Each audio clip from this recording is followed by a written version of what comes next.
Torture is not culture. Hello everyone, my name is Andrea Escobar and it's a pleasure for me to continue talking about female genital mutilation.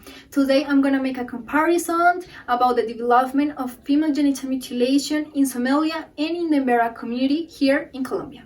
So, I would like to start saying that female genital mutilation prevalence in Somalia remains the highest in the world, where the 90 and 95% of women population has been mutilated.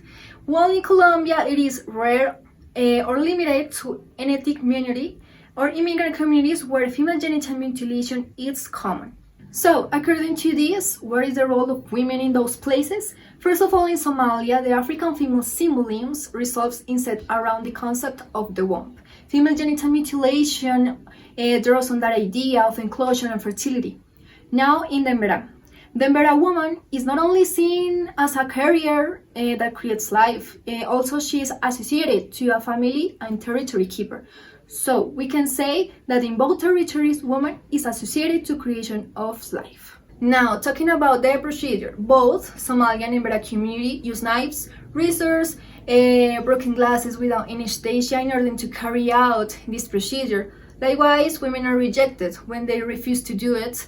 Men are not conscious about this practice, and in any of these places, this practice is related to religion.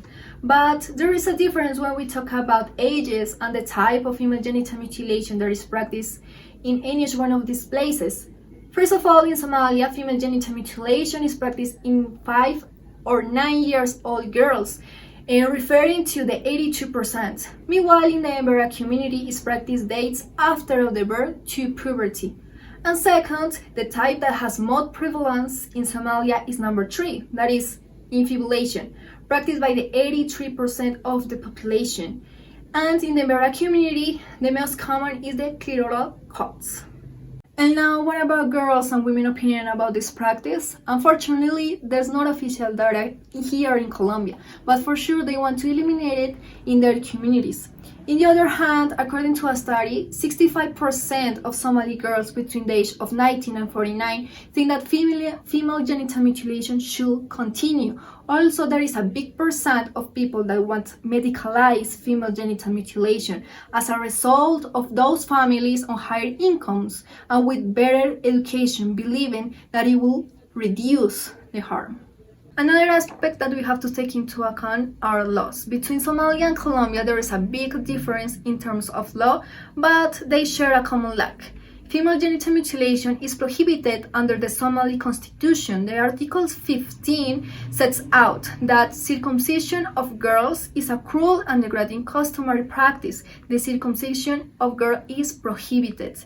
But the continued lack of a national law criminalizing or punishing all forms of female genital mutilation undermines the efforts of all parties working to end the practice within the country. Here in our territory, the political constitution of Colombia of the Article 246 states that indigenous jurisdiction has the power of disestablish its own rules and procedures and respect for all the constitution and the law within the principle of maximizing autonomy. But I want to remind you something. Article 70 of the Constitution recognizes the right to equality and the right to dignity to all diversities, ethnic and cultural of the Colombian nation.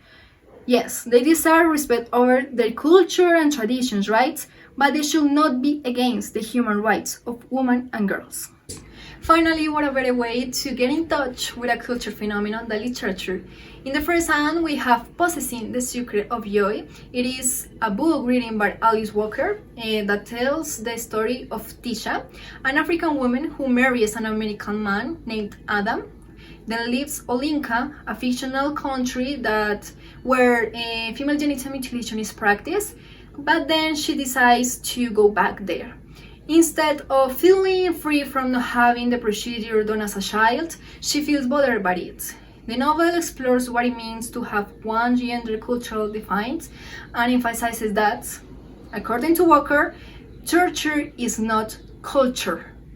On the other hand, we have Latin America book called Sobre la mutilación genital femenina y otros demonios by Maria Cristina Álvarez de Gregory. a rigorous and committed approach to the subject of genital interventions. Focused from a broad perspective, she analyzes them as a set of cultural practices. So, the comparison that I gave you and the books that I recommended you help us to realize the reality of many women all around the world who live under a practice disguised as a culture.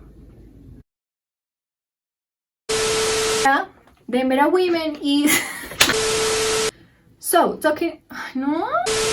So, in the Embera... Yes. But what Nope. Genetic mutilation. ¿Por qué me miras?